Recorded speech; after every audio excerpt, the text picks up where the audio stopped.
Bonjour à tous, ici Renan Branchard sur la clé du succès. Jeune entrepreneur, je suis aussi un passionné de la performance, du dépassement de soi et de l'excellence. Alors, comment se préparer mentalement pour dépasser ses limites, battre un record du monde à presque 40 ans, manger sereinement pour devenir champion du monde de vélo, gagner 8 médailles olympiques, permettre à une équipe en quête de résultats de tout gagner ou devenir la première femme, championne d'Europe, championne du monde, championne olympique la même année? On vous dit tout dans la clé du succès où je vous propose d'échanger avec des coachs, des entraîneurs, des mentors, des préparateurs mentaux sportifs, des nutritionnistes qui font briller des équipes et qui aident des personnes à faire ressortir le meilleur d'eux-mêmes. Ils vous permettent de dépasser vos limites, casser vos barrières psychologiques, se surpasser pour atteindre des objectifs qu'on pensait inaccessibles. Ces personnalités extraordinaires me dévoilent en quelque sorte leurs recettes qui leur ont permis d'atteindre un réel succès avec les personnes qu'ils entourent. Un nouvel épisode sortira toutes les 2 semaines, le mercredi matin. Et si l'épisode vous plaît, ou que vous avez tout simplement envie de le faire connaître, partagez-le autour de vous, mettez une note, un commentaire sur Apple Podcast ou sur votre application d'écoute préférée. Tout ça vous prendra pas plus de 2 minutes, mais ça m'aidera beaucoup à diffuser les recettes du succès de ces personnalités. Je ne vous en dis pas plus et j'espère que ces échanges vous inspireront et que cela vous permettra peut-être d'obtenir le meilleur de vous-même.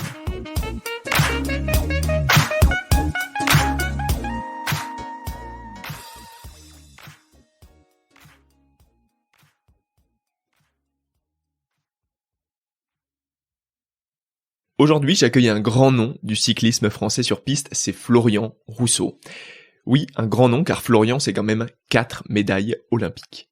Le titre de cet épisode est « Savoir s'engager à 100% pour réussir ». Oui, car tout au long de son parcours, Florian Rousseau a su s'engager à 100% et pour lui, ça reste même une clé de la réussite. Dans cet épisode, on abordera bien évidemment son histoire, ses débuts sur le vélo, ses premières courses remportées. Vous le verrez d'ailleurs, ça arrive très tôt dans son parcours. Ça ne m'étonne pas car il nous dévoile que sa passion, c'est la vitesse, la compétition mais aussi la gagne. Comme il le dit, quand on gagne, c'est comme un prédateur qui a goûté au sang. C'est tellement fort qu'on en veut encore. Il est passé ensuite de l'autre côté, dans l'entraînement et l'encadrement. Son objectif d'entraîneur, c'est faire gagner les autres, la curiosité de progresser dans l'entraînement, faire progresser les techniques, innover. D'ailleurs, il nous dévoile quelques clés pour atteindre ses objectifs. Comment dire au revoir à ses doutes et se focus sur son objectif? Comment reprendre le contrôle grâce à ses habitudes? Quelles sont enfin les différences entre un athlète de haut niveau et un grand champion? Alors, mis à part le partage de son expérience exceptionnelle, ce qui m'a impressionné chez Florian, c'est sa passion du très haut niveau. Hors enregistrement, il m'avoue d'ailleurs qu'il a toujours le même émerveillement sur les performances sportives que quand il avait 10 ans. Alors je ne vais pas tout vous dévoiler, je vous laisse enfin à votre écoute avec Florian Rousseau. Bonjour Florian, bienvenue sur le podcast. Merci beaucoup d'avoir accepté mon invitation. Si ça te convient, je vais te présenter rapidement pour mettre les auditeurs dans l'ambiance. Florian Rousseau, je ne vais pas détailler ton palmarès ici, car cela prendrait trop de temps, mais pour que les auditeurs se rendent compte, Florian Rousseau, c'est 4 médailles olympiques, 16 médailles mondiales et 10 fois champion de France. Alors ton truc à toi, c'est la vitesse, que ce soit sur les disciplines du kilomètre, du keirin ou celle à proprement parler de la vitesse, tu excelles dans tous les domaines. Vitesse sur la piste, mais aussi dans ta carrière après le sport, car ensuite tu deviens entraîneur de piste sprint à l'INSEP. Tu es ensuite chargé de mission au même endroit, mais cette fois-ci pour préparer la participation des athlètes français aux Jeux Olympiques de Rio en 2016. Mission réussie, il me semble, puisque l'équipe de France ramène pas moins de 42 médailles olympiques. En 2018, tu entres à la commission des athlètes pour préparer les Jeux de 2024 à Paris. Tu es aux côtés notamment de Martin Fourcade, Marie Bochet, Stéphane Diagana, Guillaume Gilles, des grands noms, et j'en passe. Il y a tout juste 1 an, tu deviens chargé du très haut niveau au sein de la Fédération française d'athlétisme, le rôle que tu occupes actuellement, un poste stratégique dans la mission de performance à l'INSEP. Mais avant de revenir sur tout ce qui t'anime en ce moment, je voulais revenir sur tes débuts de sportif, et même avant cela, tes débuts sur un vélo. Alors, quel est ton premier souvenir sur un vélo ? Bonjour, alors le premier souvenir, c'est le premier vélo. On se souvient tous de notre premier vélo lorsque j'avais peut-être 4 ou 5 ans, enfin le vrai premier vélo, pas le petit vélo, le tricycle que l'on a lorsqu'on a moins de 3 ans, mais le vélo où on retire à un moment donné les 2 roues, les petites roulettes, comme on disait. Bien sûr, ce vélo bleu, et puis je me souviens qui m'a appris à faire du vélo sans petite roulette, et donc c'était un voisin, et puis voilà, je devais avoir 4 ou 5 ans, quelque chose comme ça. Et l'enfance, elle est plutôt axée sportif ou pas du tout, ou c'est juste comme ça le vélo au départ, c'est pour c'est pour le loisir ou il y a vraiment un esprit de sportif derrière? Non, à cet âge-là, il n'y a pas d'esprit sportif. Je vis dans une famille sportive qui a une culture sportive et puis qui s'intéresse beaucoup au sport, notamment mon père qui est footballeur et puis après entraîneur du club aussi dans le village, et donc lui passionné de sport, qui a toujours lu l'équipe, et passionné de tous les sports et qui a une vraie culture sportive de l'histoire des champions français ou internationaux. Donc j'ai baigné là-dedans, mais à cet âge-là, non, il n'y avait pas l'envie de compétition.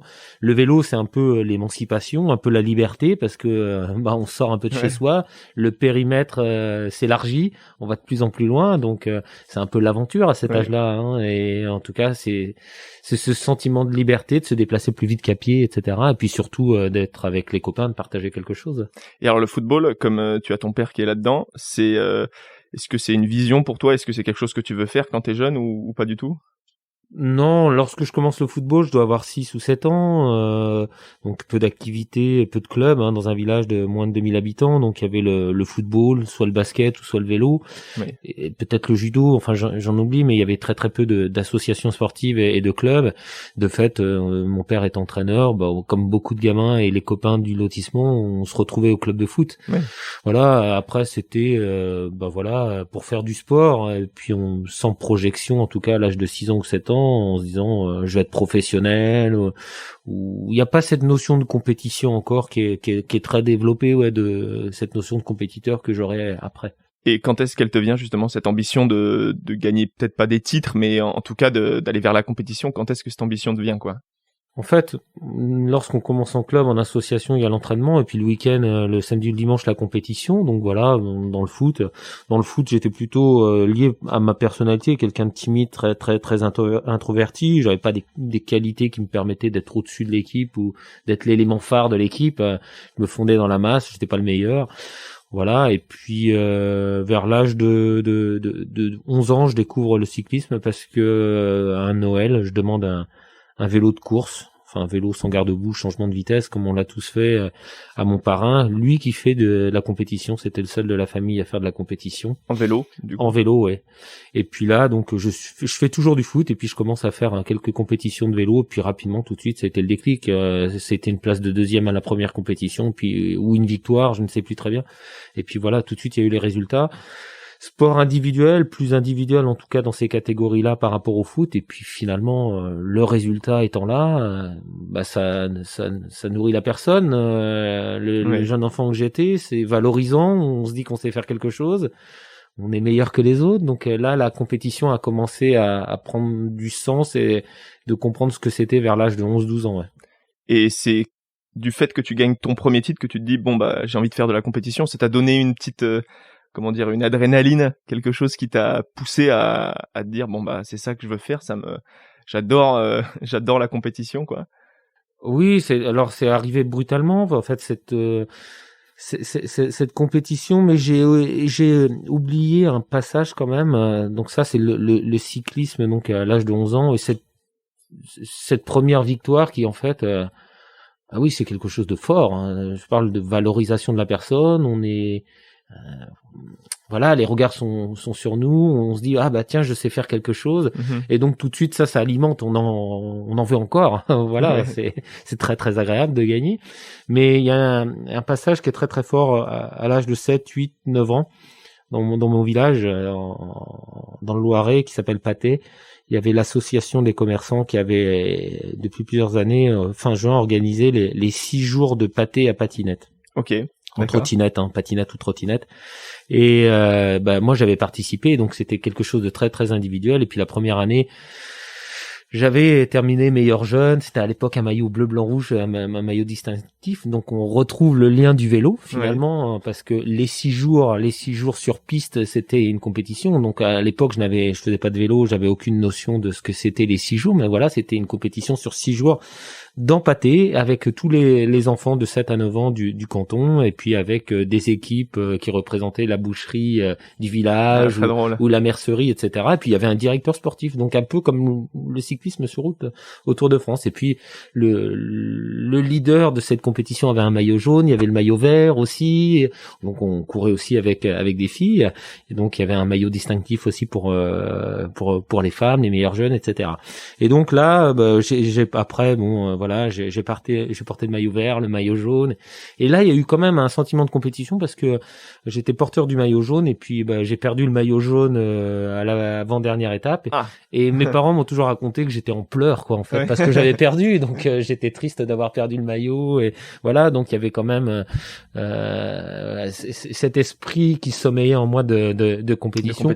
Et puis finalement on revenait sur un sport individuel qui était moi, certainement par rapport à ma personnalité, mon moyen d'expression, plus que dans un sport d'équipe à ce moment-là. Ok, oui, ça te convenait bien. Et c'est peut-être aussi la foule qui t'a galvanisé, on va dire, qui galvanise un petit peu parce que j'imagine cette ambiance dans le village, dans la ville, où tu étais avec cette foule, comme tu racontes, chacun supporter. Peut-être que ça aussi, ça te donne envie, cette foule qui est derrière toi. Oui, il se passait quelque chose. Il y avait tous les compétiteurs, on était 70 ou 80 gamins à participer, et puis tous les parents, tous les gens du village le soir venaient assister tout au long du parcours, parce qu'il y avait des étapes différentes chaque soir dans chaque quartier du village. Et donc oui, c'était la fête. Et puis oui, ça bouillonnait quelque part. Donc quand on a 7-8 ans, oui, ça fait beaucoup de monde. Donc avec toutes ces personnes du canton qui venaient assister à cette compétition, c'était assez remarquable, en tout cas l'idée qu'avaient eu en tout cas ces personnes de créer cette compétition qui a duré plusieurs années, puis après ça s'était arrêté malheureusement, mais voilà, c'était quelque chose de fort, et puis c'est peut-être ça qui a éveillé quelque chose. Donc après le football a continué, puis 2 ou 3 ans après est arrivé le cyclisme. Ok. Donc après des titres, des championnats de France, tout ça.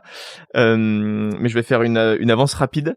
Donc on arrive aux Jeux Olympiques d'Atlanta. Est-ce que tu peux me raconter ton premier titre, comment ça s'est passé du début finalement, quand t'arrives là-dedans dans cette ambiance jusqu'à ton titre, quoi? Les premiers jeux, j'ai 22 ans, j'ai été 2 fois champion du monde déjà, donc moi j'ai été champion du monde très très jeune à 19 ans, sortant de la catégorie junior, donc j'ai gagné 2 titres, et puis l'année qui précède les jeux, je termine 2e au championnat du monde, battu par un Australien qui bat le record du monde sur le kilomètre, et donc aux Jeux d'Atlanta, je dispute le kilomètre mais aussi la vitesse individuelle, mais je suis le favori avec cet Australien sur le kilomètre. Les jeux ont été particuliers parce que j'ai pas connu l'ambiance du village à Atlanta. Notre site était à 40 km du centre d'Atlanta, donc on était à Stone Mountain. Je me souviens très très bien de ce monolithe, ce roc. Le vélodrome était installé à côté de ce très très gros rocher. Il y avait le tir à l'arc et le tennis sur ce site. Voilà, donc j'ai pas connu l'ambiance de ce qu'étaient les jeux. 3 sports séparés, oui, en fait. Oui, qui était à une quarantaine de kilomètres d'Atlanta, du village, donc je n'ai pas vécu les jeux de l'intérieur avec ce que représente le village. Mais bon, on savait très bien que la compétition était particulière. J'avais disputé 3 championnats du monde chez les élites, et là on se retrouve au jeu, au favori. Oui, la nuit a pas été très bonne, hein. On sent qu'il se passe quelque chose, il y a un enjeu particulier. C'est la chance de 4 ans, parce que si on passe à côté, faut attendre encore 4 ans. C'est très très long, 4 ans dans une carrière de sportif de haut niveau. Et puis surtout avec aussi l'étiquette du favori, qui de l'Australien ou du Français va gagner les Jeux. Et puis il y avait un outsider aussi qui était un Américain qui a été très fort, qui avait été sur le podium des championnats du monde aussi, et étant à domicile, il était galvanisé et supporté par son public. La particularité aussi, c'est que c'était la dernière fois où les Jeux ont eu lieu en extérieur, sur un vélodrome découvert. Donc voilà, on était tributaire aussi un petit peu de la météo, parce qu'il faisait chaud et humide, il y avait quelques intempéries, et puis je me souviens, on avait couru le matin, voilà, donc avec un dénouement un peu particulier. Donc je pars avant-dernier. On reprend le classement de... Comment ça se décide, justement, cette... L'ordre de départ se décide, en tout cas pour les 8 ou les 10 derniers partants, par rapport au dernier championnat du monde. Donc il y a eu l'année d'avant, donc j'avais terminé 2e. Et donc je m'élance, et puis je fais un excellent temps.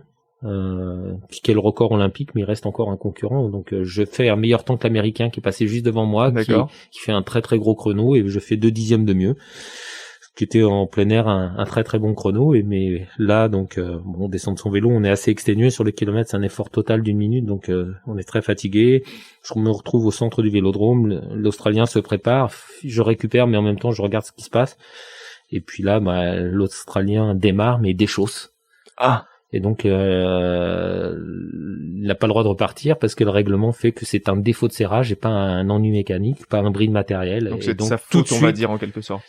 Comment ? C'est de sa faute, on peut dire, c'est oui, ça en quelque sorte. Voilà. Ouais, défaut de serrage, c'est de sa faute, c'est une erreur humaine, c'est pas un bris de matériel, donc il n'a pas droit de repartir. Et tout de suite, quand je vois qu'il a déchaussé, je sais que je suis champion olympique. Donc c'était un peu particulier, puis là tout a été très très vite, donc beaucoup de joie, beaucoup d'émotion d'être champion olympique avec ce record olympique, ma famille qui avait fait le déplacement, puis après tout va très vite, tout s'enchaîne parce que la particularité c'est que j'enchaînais après avec la compétition. Oui, c'est pas fini.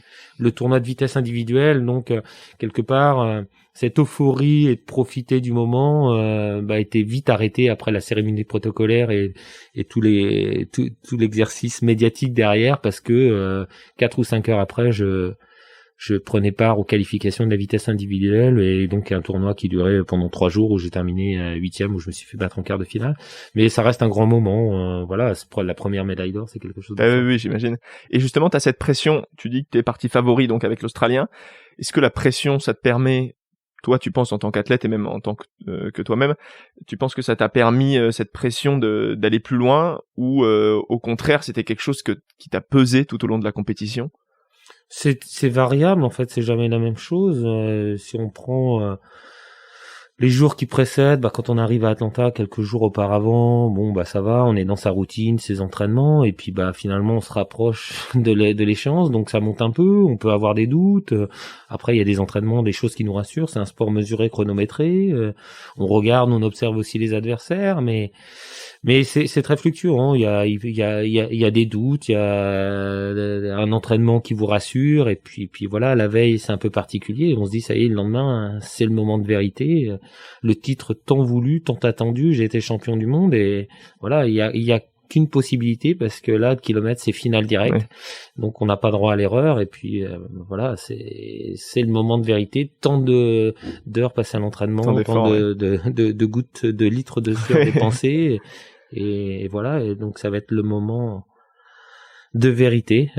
Pourquoi on s'est entraîné pendant une Olympiade ou une année très très fortement pour en arriver à ce moment-là. Et donc c'est assez paradoxal parce qu'on l'a tellement voulu ce moment, et puis à un moment donné il y a ces doutes aussi qui vous rattrapent en se disant est-ce que je vais être prêt, je vais surmonter toutes ces peurs, ces doutes, et puis après on reprend le contrôle, notamment par rapport à ses habitudes, ses routines dans la préparation du moment.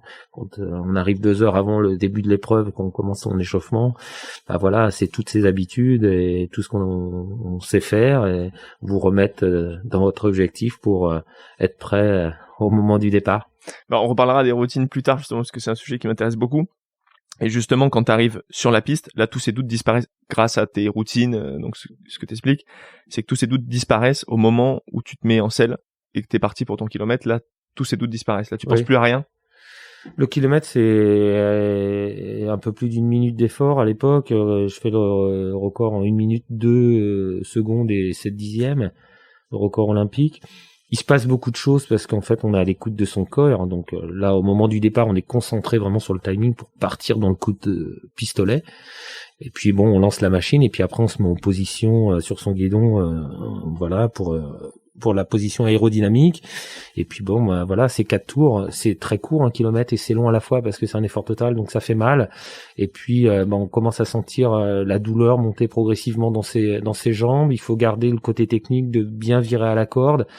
Il y a du bruit, donc ça on est assez hermétique parce qu'on est vraiment focus sur ce qu'on doit faire. Et puis dans le dernier tour, la douleur est infernale, ça fait mal aux jambes surtout, et puis partout. Et puis finalement cette douleur fait qu'on se bat contre cette douleur avec cette volonté de se dire faut pas que je perde de vitesse.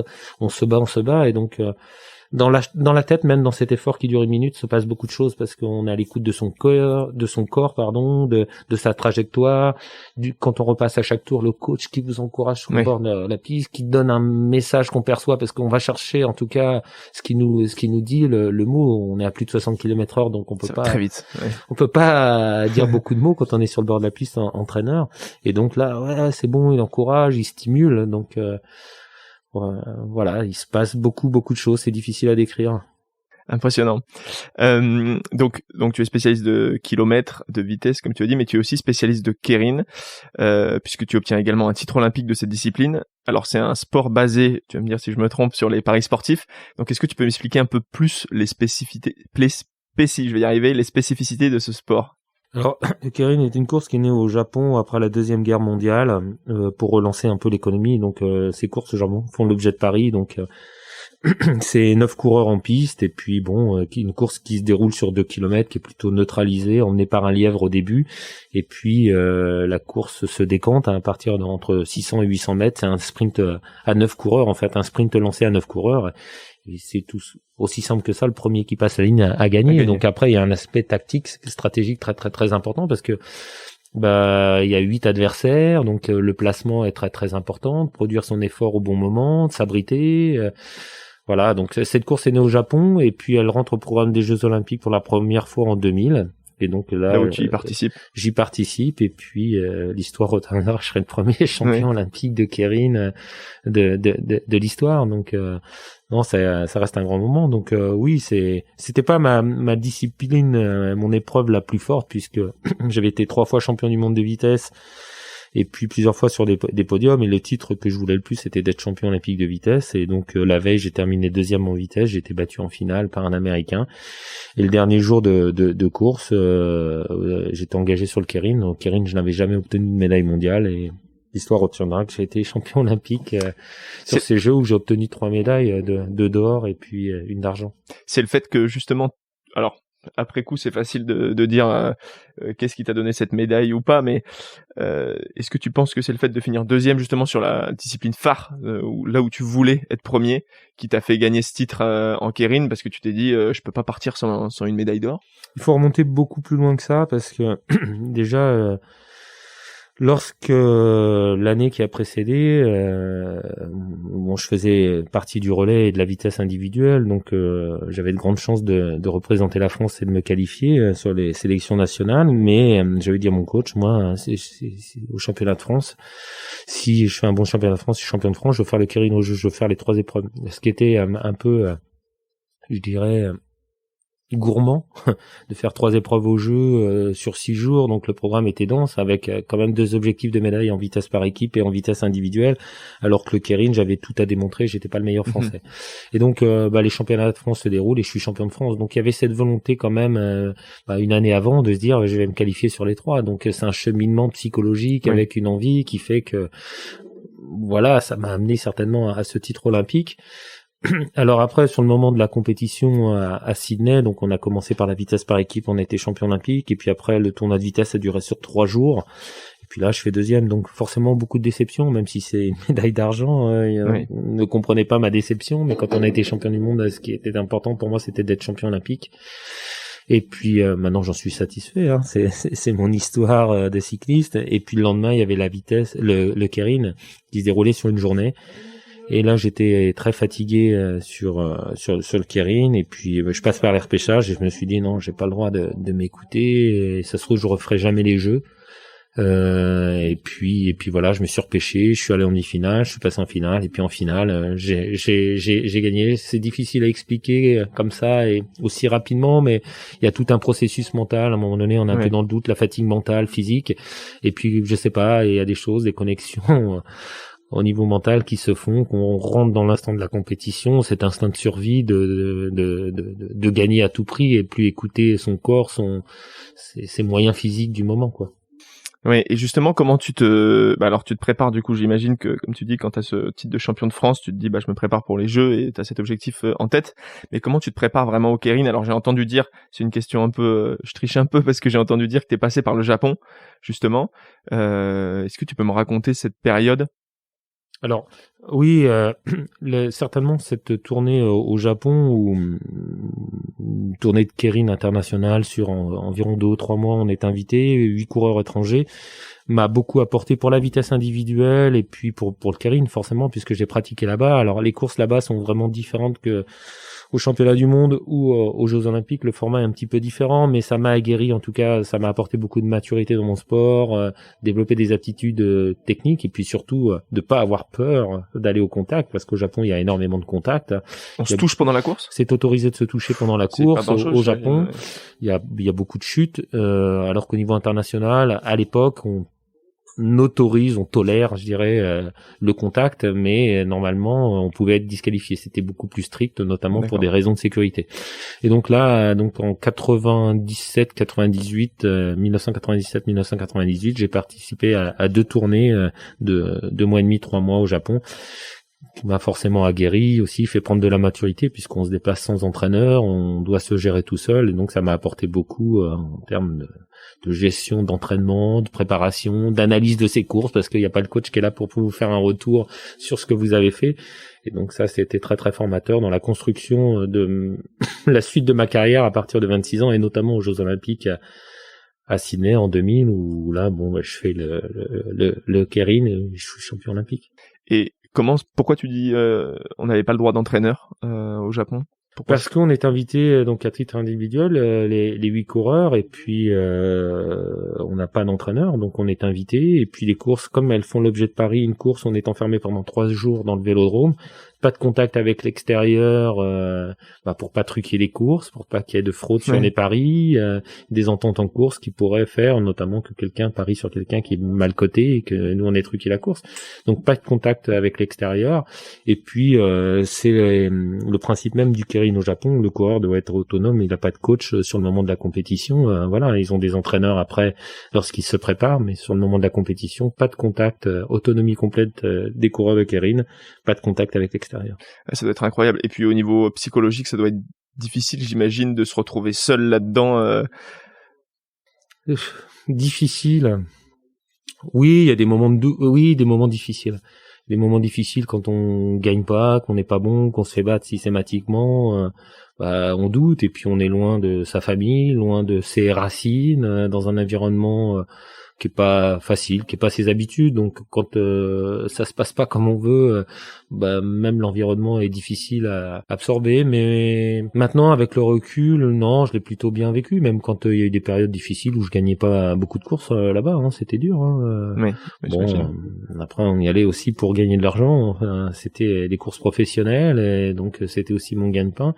Mais ça reste une formidable aventure en dehors de cet objectif premier qui était de gagner de l'argent, de gagner sa vie en des courses professionnelles. La culture était complètement différente, d'être en immersion, d'être tout seul à 22 ans la première fois où je suis parti. Donc j'ai appris beaucoup de choses, j'ai rencontré des gens, une culture. Le keirin est né là-bas, pourquoi il est né là-bas, cette course. Puis les codes japonais, plein de choses de leur vie, quoi, de leur mode de vie. Et puis moi qui aime voyager, donc là les courses avaient lieu à travers le Japon, donc on voyageait énormément. Donc voilà, il y a toujours eu quelque part finalement le sport aussi, cette curiosité de voyager par le sport, hein, et puis cette curiosité peut-être intérieure de pousser sa limite. Et c'est ça l'instinct de compétition, d'aller toujours plus loin, toujours plus, de gagner. Et quand on gagne, en tout cas moi, ce qui a été mon moteur, c'est tellement puissant. Et j'ai un ami qui disait, quelqu'un qui gagne, parfois c'est un peu comme un prédateur qui a goûté au sang, hein. C'est tellement fort, quand on y a goûté, on en veut encore. Ouais. C'est incroyable cette expérience. Et au bout, c'est une médaille olympique finalement, avec cette expérience qui a pu sûrement t'aider, j'imagine. Donc après cette belle carrière d'athlète, tu deviens ensuite entraîneur piste sprint à l'INSEP. Alors pourquoi aller dans la carrière d'entraîneur après celle d'athlète? Est-ce que c'est un peu la route que suivent tous les athlètes de haut niveau, on va dire, c'est après ma carrière, je vais être entraîneur, ou c'est vraiment quelque chose que tu avais envie aussi au départ? Au départ, non, c'est pas ce que j'ai envie. Ça se fait progressivement. Finalement, j'apprends beaucoup de choses et puis je me rends compte que de transmettre, l'entraînement me passionne aussi en termes à l'époque de physio, etc. De comprendre ce que je fais à l'entraînement, moi en tant qu'athlète, ce que me propose mon entraîneur, des séances, qu'est-ce que ça stimule dans mon organisme, etc. Donc au niveau physiologique, ça m'intéresse énormément. Et après, la dimension mentale arrivera un peu plus tard, notamment parce que c'était assez abstrait pour moi à l'époque, de comprendre les mécanismes mentaux, notamment d'activation, etc., de gestion d'émotions, de dépassement, de fixer des objectifs, etc. Oui, donc après cette passion de comprendre l'entraînement, la compétition, ce milieu que j'aime en fait, le milieu de la compétition, du sport de haut niveau, du sport, me dit oui, je me projette en préparant déjà mon avenir, en me disant oui, j'aimerais bien être un entraîneur après ma carrière. Et ce qui se passe, c'est ce qui va se passer. Je vais devenir entraîneur tout de suite à l'arrêt de ma carrière. Donc entraîneur de l'équipe de France, sans j'ai jamais entraîné en club ou des équipes de France junior. J'ai une grosse responsabilité, c'est de succéder à un grand entraîneur que Gérard Quintin ici, qui était mon coach, donc qui a contribué fortement au patrimoine du cyclisme sur piste avec beaucoup de médailles mondiales, olympiques, voilà. Et donc de 2005, avec peu d'expérience, je deviens entraîneur jusqu'en 2013, où j'ai la chance d'entraîner des athlètes exceptionnels, des cyclistes exceptionnels sur 2 jeux, lors des Jeux de Pékin et puis les Jeux de Londres. Donc c'est quelque chose qui te plaît, l'entraînement, vraiment. Et après après cet entraînement, comme je l'ai expliqué tout à l'heure, tu es nommé en tant que chargé de mission à l'INSEP pour préparer les athlètes au JO de Rio en 2016. Alors je te cite, ta mission à l'époque, c'est on accompagne les staffs, on cherche les meilleures personnes pour l'innovation, on met en lien les entraîneurs afin qu'ils échangent, car lorsqu'on est entraîneur national, on a la tête dans le guidon. Belle expression du coup pour un cycliste. En termes d'innovation, justement, qu'est-ce qui est mis en place à l'époque maintenant, et est-ce que c'est toujours un fer de lance aujourd'hui pour le haut niveau français? Alors oui, j'aimerais juste revenir là pour conclure sur mes années d'entraîneur de 2005 à 2013, 7 ou 8 années. En fait, ce qui m'animait, bien sûr, c'était de l'entraînement, d'entraîner, mais avec un objectif, de faire gagner l'équipe. En fait, il y avait toujours cette envie de gagner et d'être les meilleurs. Alors, pas pour moi, mais en tout cas, pour que l'équipe gagne. Et ceux que j'entraînais, voilà, ce qui m'animait, c'est de gagner des médailles au championnat du monde, voilà. Et puis, la curiosité de voir dans l'entraînement pour évoluer, progresser. Et le cyclisme sur piste, le cyclisme est un sport immatériel, donc l'innovation du vélo faisait partie en tout cas aussi de mes moteurs, de chercher des choses innovantes pour progresser sur le matériel et pas que, parce que aussi il y avait dans les techniques d'entraînement. Et donc ça, j'ai toujours aimé ça. Et donc ça fait le lien avec après les missions que j'ai occupées en tant que directeur adjoint et directeur de la mode, de la préparation olympique, et sur le suivi, l'accompagnement des staffs. Donc voilà, c'était de questionner leurs projets de performance, toujours avec bienveillance, parce que là c'était pas le cyclisme, c'était tous les sports, de partager son expérience de la haute performance, du très très très haut niveau, voilà, sur les points qui m'ont permis d'évoluer, de progresser, et puis avoir un regard large et être le trait d'union entre des sports sur les bonnes ou les mauvaises pratiques. Ça, ce côté trait d'union altruiste, j'aime pas ce mot-là, mais de mettre en rapport les gens qui puissent s'entraider pour la compétition, pour la performance, pour les athlètes, parce que c'est pour eux. Et nous, on est là, voilà, dans ces missions-là, lorsqu'on est entraîneur ou dans une mission comme celle-ci, de trouver les meilleurs systèmes d'accompagnement, je dirais, pour la performance des sportifs. C'est ça. Après, la performance, elle appartient complètement aux sportifs. C'est eux qui la réalisent. Ils sont sur les pistes, sur les stades, etc. Mais voilà, c'était très, très intéressant et très riche de côtoyer beaucoup d'entraîneurs de tous les sports olympiques, d'été, d'hiver et même du paralympique. J'ai beaucoup appris. C'était très, très, très intéressant. Et donc, de se mettre dans la démarche, qu'est-ce qu'on fait notamment pour faire monter en compétence les staffs, apporter des choses très particulières à des sportifs qui sont dans une situation pour qu'ils puissent exprimer le jour J le maximum de leur potentiel et faire des médailles. Voilà, c'était très très intéressant. C'était 6 ans, ça a été fabuleux cette expérience professionnelle. Et est-ce que justement tu dis alors ton ambition c'était aussi de faire gagner aux autres des titres? Est-ce que toi tu l'as ressenti comme comment expliquer ça, comme je veux dire comme ta carrière d'athlète était finie, est-ce que tu l'as ressenti comme quelque chose que t'avais envie t'avais cette soif encore, comme tu disais tout à l'heure, c'est comme le sang quand on y goûte, on en a encore envie. Est-ce que c'était cette soif d'avoir encore des médailles qui t'a été transmise par les athlètes que t'as entraînés et que t'as mentoré, on va dire, après quand t'étais chargé du très haut niveau? Est-ce que c'est vraiment, est-ce que c'est ça, ouais, qui te galvanisait encore? C'était les titres des autres finalement? Oui, c'était les titres des autres. Et c'était pas pour faire de la projection ou s'approprier les titres des athlètes que des cyclistes que j'entraînais. En tout cas, c'était de se dire, de gagner, indirectement, c'est-à-dire par rapport à la conception, ma vision de l'entraînement de haut niveau pour atteindre un objectif. Et puis, au jeu en 2012, quand l'équipe fait deuxième en vitesse par équipe, battu par les Anglais, médaille d'argent. Et puis Grégory Boger termine deuxième, battu par un Anglais aussi en vitesse individuelle, alors qu'il avait été plusieurs fois champion du monde. Pour moi, c'était un échec. Il y a 2 médailles olympiques. Alors, c'est plus difficile pour les athlètes parce qu'ils avaient cette envie de médaille d'or et le potentiel d'être champion olympique. Et donc j'ai ma part de responsabilité à ce moment-là. D'accord. Aussi. Peut-être. Tu le ressens comme une part. Oui. C'était un moment très très difficile pour moi à vivre. Ça a été un échec en fait. Même s'ils ont terminé deuxième, il y a quelque chose que j'ai loupé ou que j'ai manqué parce que ils n'ont pas gagné.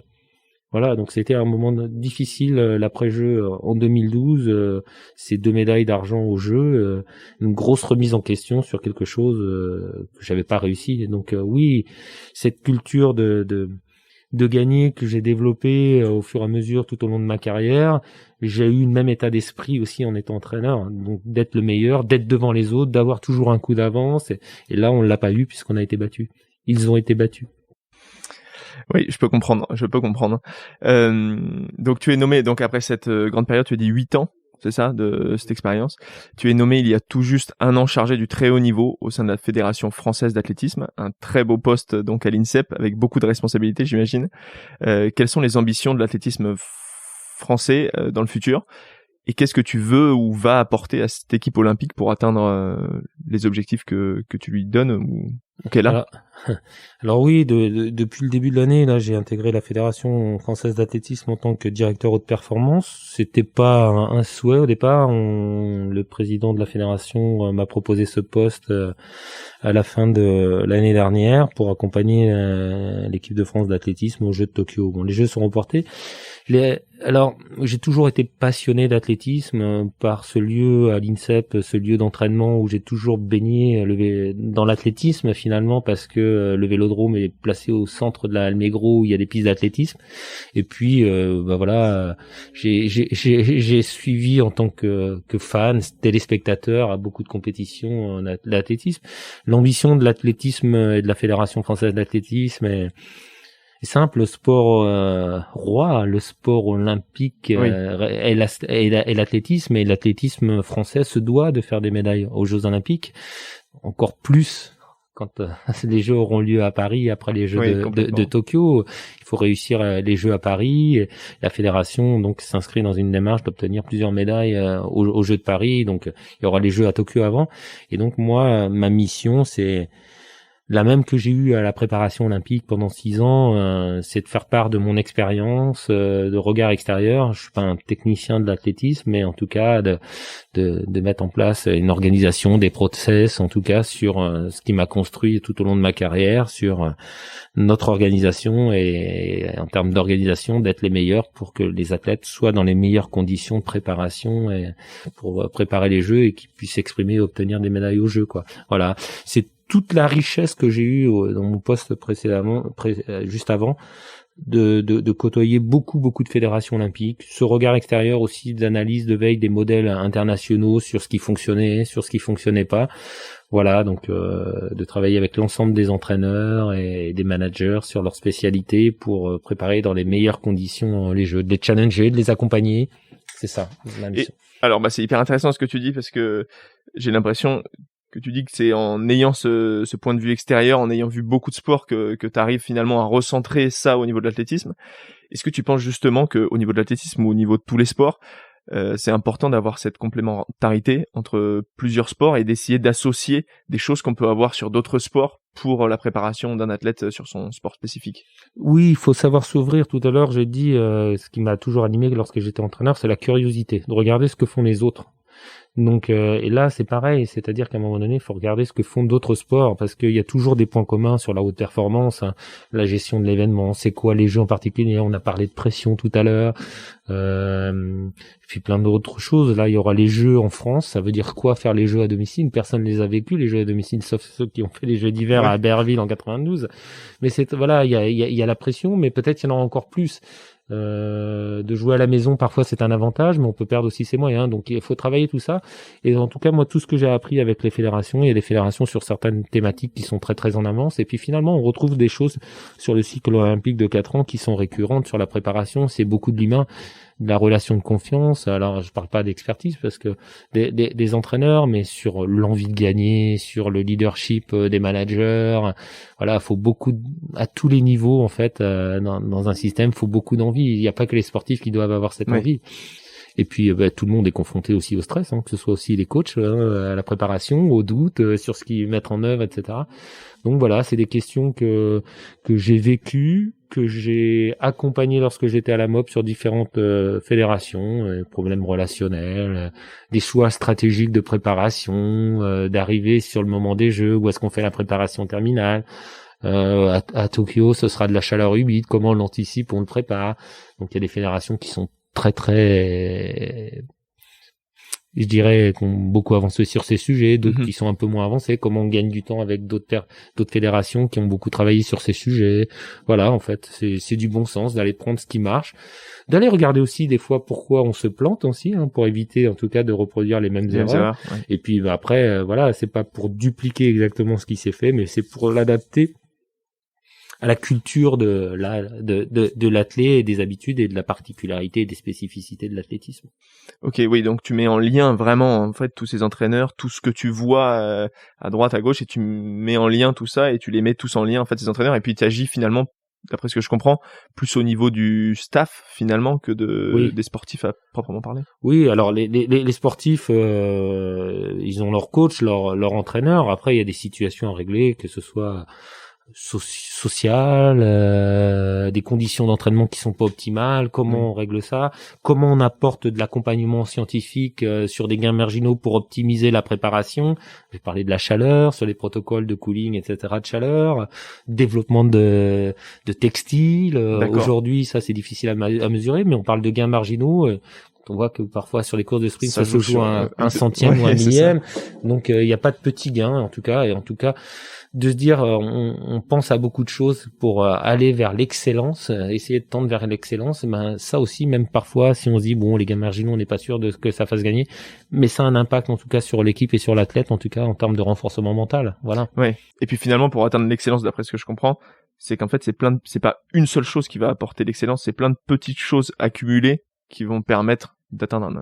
Oui, c'est pas accumulé, c'est dans une approche globale par rapport à un modèle de performance. Si on identifie à un moment donné qu'il y a des points importants à améliorer dans la préparation, etc., qui peuvent être un levier important pour la performance ou la progression de l'athlète, ben voilà, il faut aller vers ça. Et puis par contre, parfois on va se dire bon ben voilà, on va travailler de l'accompagnement scientifique ou de la mesure, mais c'est pas la priorité. Il y a d'autres curseurs à pousser qui feront qu'à un moment donné on progressera plus sur d'autres curseurs.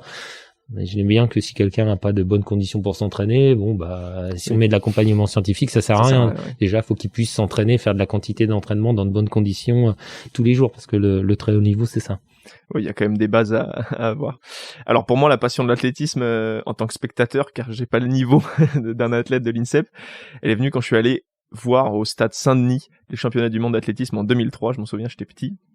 Et à l'époque, je m'étais demandé, mais pourquoi? Alors, il y a eu beaucoup de médailles des États-Unis. Alors, à l'époque, on en a eu beaucoup en France, mais c'était pas toujours le cas. Et je me suis toujours posé cette question: pourquoi on n'arrive pas à avoir cette constance toujours similaire comme peuvent le faire, par exemple, des pays comme les États-Unis, le Kenya ou la Jamaïque?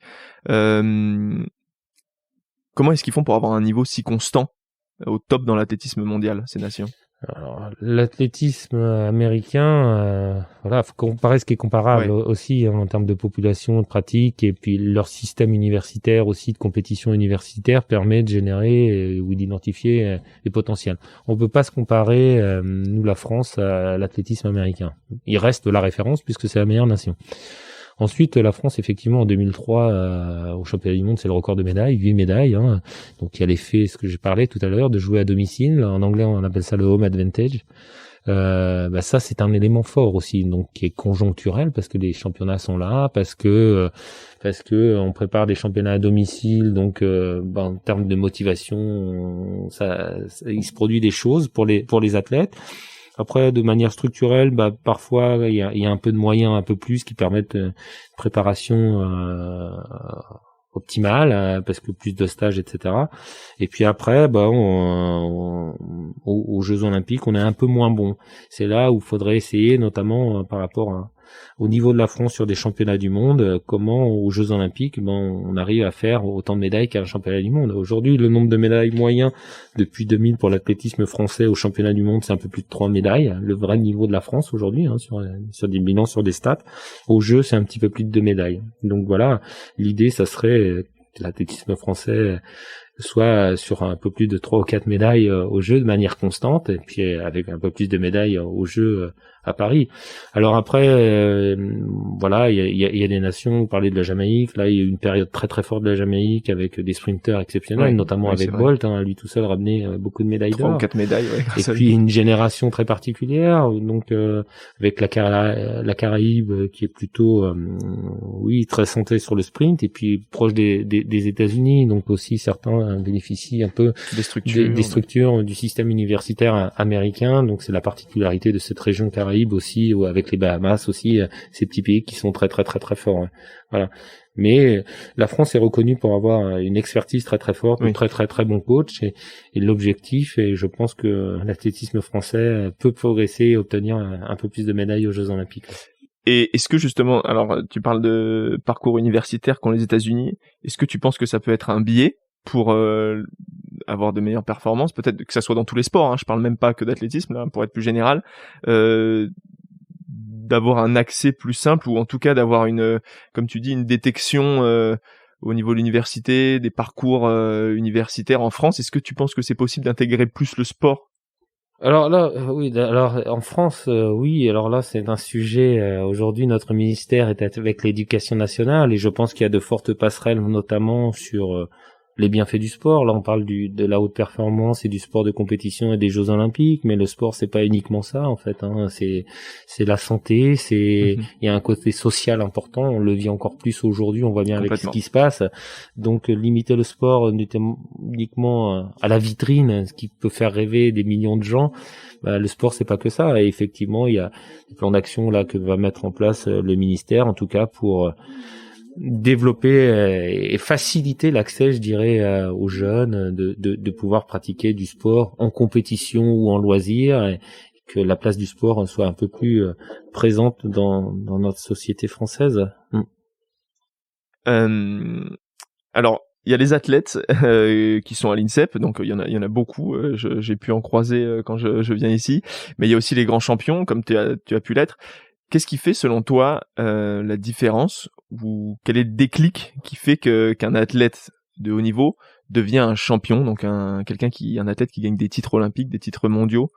Où est la différence, et qu'est-ce que c'est j'imagine le petit truc, parce que finalement, des fois, il n'y a pas grand-chose entre un athlète de haut niveau et des titres mondiaux, des titres olympiques? C'est difficile de répondre parce que je suis pas spécialiste, chercheur ou en psychologie, etc. Donc souvent on regarde la valeur physique dans beaucoup de sports, en tout cas l'expression physique, mais je pense qu'il y a au niveau mental des choses qui se passent. Après, à très très haut niveau, bien sûr, le désir très très fort de vouloir faire quelque chose, parce que d'atteindre son rêve tout en étant objectif sur son niveau où on est, pas avoir des rêves démesurés, puis cette capacité de résilience en fait, parce que le haut niveau, on gagne pas à tous les coups, il y a beaucoup plus de défaites que de victoires, sauf pour certains sportifs très exceptionnels comme Teddy Riner. Oui. Il y a beaucoup plus de victoires que de défaites, mais globalement quand même dans le sport de très haut niveau, ce qu'on appelle aujourd'hui la haute performance, ben voilà, c'est pas des victoires à chaque fois, donc cette capacité, cette résilience, parce que dans certains sports, il y a des sports à blessure, de repartir pas de zéro, mais de se reconstruire dans le temps. La patience, quand entre 20 et 30 ans, quand on est sportif, le temps est très court, donc cette patience c'est difficile de l'avoir, donc cette détermination, cette volonté, ce désir très très très fort de se dire je veux aller obtenir une médaille.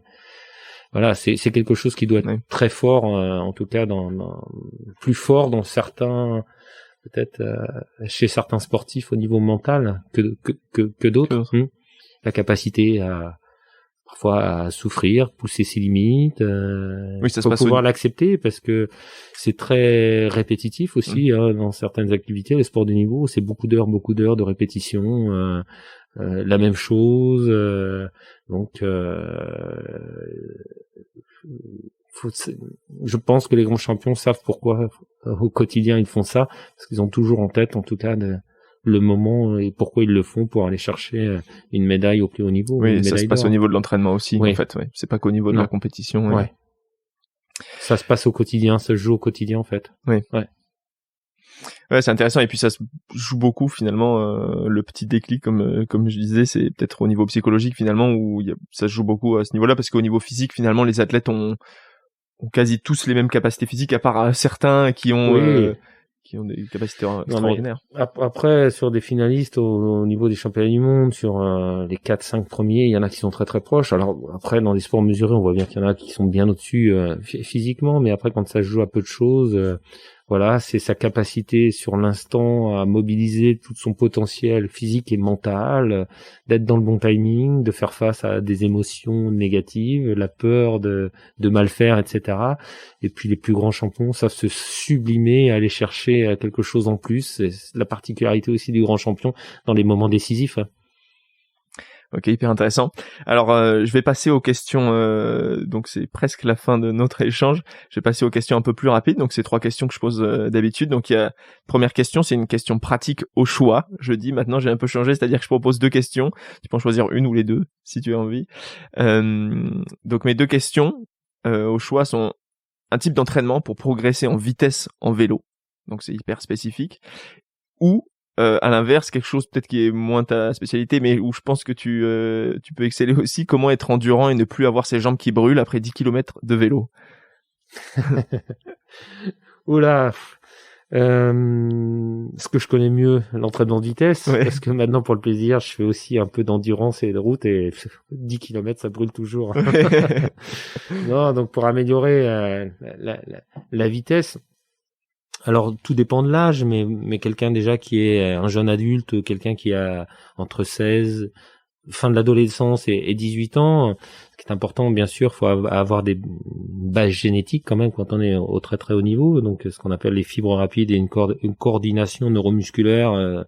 Voilà, on n'est pas tous égaux au départ, mais en tout cas quand on a ces aptitudes, c'est un entraînement, je dirais, de coordination de vitesse, de répétition à très très haute intensité, c'est ça, la particularité pour le sprint, c'est souvent des entraînements à très très haute intensité, donc que ce soit sur le vélo, sauf sur le vélo sur route, mais dans la spécificité sur piste, par exemple, pour développer la vitesse, quasiment tout le temps, 85% du temps, les exercices se font à très haute intensité, avec donc des variations de cadence de pédalage, soit très très très élevées ou très faibles aussi, parce que maintenant ça a bien changé. Maintenant on est sur des sports de force, et puis le sprint c'est un sport de force, donc prendre de la force en musculation, de la puissance, de la force qu'on va transmettre en puissance pour transmettre au geste cycliste. Donc développer la force, elle peut se faire sur le vélo, force spécifique avec des braquets supérieurs à ceux de la compétition, ou en musculation en salle par des exercices qui vont développer toute la force musculaire des membres inférieurs, pas que, parce qu'il faut une certaine harmonie, une certaine force en tout cas pour la transmission de la force. Donc l'objectif c'est d'avoir une cadence de pédalage et puis de prendre de la force. Comme un moteur de voiture qui tourne à, je sais pas, à 3000 tours, s'il fait 200 chevaux, mais si on prend de la force et ou du couple, etc., c'est la même notion en termes d'entraînement. Ben voilà, mais s'il tourne à 3000 tours mais qu'on prend de la force, on va développer plus de puissance, on va aller plus vite. Donc c'est ça, donc avec ces rapports de braquet, d'adaptation, en tout cas, ce qui est très intéressant, c'est que cette conception de l'entraînement, cette théorie est comme ça, mais après dans l'application des choses, tout le monde ne répond pas à l'entraînement en mode sollicitation. Mais déjà toujours très très haute intensité, stimulation à 100%. Et puis après les distances peuvent varier. Et puis bien sûr qu'il faut travailler aussi cette notion de force. Ouais. Travailler les extrêmes, très très haute intensité, peu de force, mais cadence élevée. Et puis développer la force pour après que tout ça se rejoigne pour développer des niveaux de puissance très très très importants. Bon, pour moi, c'est peut-être trop tard, mais pour certains auditeurs, peut-être qu'ils l'entendront. Ma deuxième question, c'est ta routine. Tu en as parlé au début, justement, j'y reviens. Ta routine avant, après une compétition, un événement important.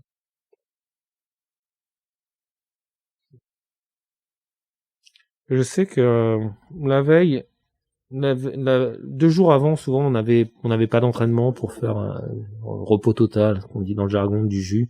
C'est des journées qui sont longues souvent parce qu'on est dans un hôtel, dans l'attente, la compétition va arriver. Donc j'aimais bien souvent sortir de l'hôtel et aller me balader sortir seul, me retrouver un peu, déambuler dans une ville, dans un parc, en fonction d'où j'étais, de m'asseoir et d'être là un peu figé dans le temps, face à soi et dans ces moments qui sont longs, dans cette attente de questionnement, où on doute, où on n'est pas forcément à l'aise, où parfois j'étais plus serein. Il y avait ces moments-là qui étaient 2 jours avant, et puis après la veille, mais surtout le jour de la compétition, les heures qui précèdent. Donc tout est timé là, c'est-à-dire lever à telle heure, petit déjeuner à telle heure, on prépare son sac, on vérifie qu'on n'a rien oublié, départ au vélodrome en fonction du temps, échauffement. Donc là, tout est timé, tout est minuté jusqu'à l'heure du départ et de la compétition.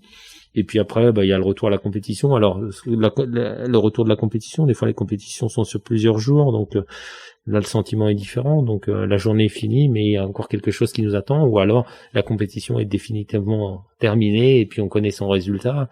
Donc des moments d'euphorie, il y a eu des moments de déception, de joie, de doute. Je l'utilise souvent, on vit par toutes les émotions en fait, le sport, et c'est sûr que la joie et l'émotion avec aussi des personnes, un entraîneur, un kiné, un partenaire d'entraînement, même entraîneur, c'est des mots, des fois c'est des silences, des regards, c'est tout ça en fait. Toute ma carrière c'est tout ça, que ce soit les moments de déception où on retient les victoires, c'est ce qui est, mais c'est ce qui vous construit en tant qu'homme en fait, pour avancer dans la vie. Voilà, c'est des expériences de vie comme chacun vit dans son domaine professionnel ou tout simplement dans la vie, voilà. Inspirant. Alors j'ai enfin ma dernière question habituelle. Quel conseil tu pourrais donner à une personne qui souhaite se dépasser, repousser ses limites et qui rêve justement de l'impossible? C'est bien de rêver de l'impossible, mais tout en étant objectif, de sa vraie valeur, de savoir se situer par rapport à, on parle de sport, de compétition. Oui, je rêve de ça, d'être champion olympique, mais aujourd'hui j'en suis là. D'avoir quand on a des rêves démesurés, c'est une illusion finalement, on n'est pas dans la vérité. C'est toujours bien d'avoir ses rêves, c'est ce qui fait avancer, c'est important d'avoir un petit grain de folie quand même pour faire quelque chose comme ça, en tout cas le sport de haut niveau, d'aller chercher une médaille parce que tout le monde veut ça. Et donc c'est voilà. Et puis croire en ses rêves, le travail, ça c'est sûr, l'envie, la détermination. Et puis pas se mentir par rapport à son niveau, pas tricher avec soi, parce que on peut pas tricher avec soi, en tout cas dans ce qu'on produit, dans ce qu'on a. On peut pas être bon toujours à l'entraînement, mais dans l'intention, dans l'engagement, c'est ça qu'en fait que je veux dire. S'il y a 100%, il faut être à 100% tout le temps. Pour aller être champion olympique, c'est là où c'est compliqué, où c'est difficile. Un des traits de caractère des champions, on en parlait tout à l'heure, en fait, c'est l'engagement à 100% au quotidien. Donc la résistance, l'endurance de l'engagement dans le quotidien. Parfois l'entraînement n'est pas bon, c'est pas ce qu'on demande, mais est-ce qu'aujourd'hui ce que j'ai fait n'était pas bon, mais mon engagement était total. C'est ça aussi qui fait la différence à un moment donné, le jour J, à l'instant T. Merci beaucoup pour tout ce que tu as pu apporter là aux auditeurs et à moi-même. Merci pour cette discussion hyper intéressante. J'espère que toute la préparation pour les JO de Tokyo portera ses fruits, mais je me fais aucune inquiétude, ce sera que de l'or, j'espère. Merci Florian, à bientôt. Merci à vous, à bientôt. Cet épisode est déjà terminé. Merci à tous ceux qui écoutent jusqu'à la fin. J'espère que vous retiendrez beaucoup d'apprentissage de celui-ci, comme ça peut m'apporter à chaque fois que j'en enregistre un. N'hésitez surtout pas à me faire vos commentaires ou vos retours via les réseaux sociaux. Ça permettra au podcast d'être toujours au top. Sur Instagram, c'est @broncharmikhaelov si vous voulez me suivre et suivre les infos du podcast. Et encore une fois, si vous pouvez me mettre un petit commentaire et une note 5 sur 5 sur Apple Podcast, sur votre iPhone ou sur votre Mac, ça m'aidera beaucoup à le diffuser au plus grand nombre. Si vous n'avez pas Apple Podcast, aucun souci, vous pouvez énormément m'aider aussi en partageant le podcast auprès de 3-4 amis à vous. Ça vous prendra pas plus de 5 minutes, mais ça m'aidera beaucoup à partager ces discussions. Je ne vous en dis pas plus et on se retrouve très bientôt. Salut!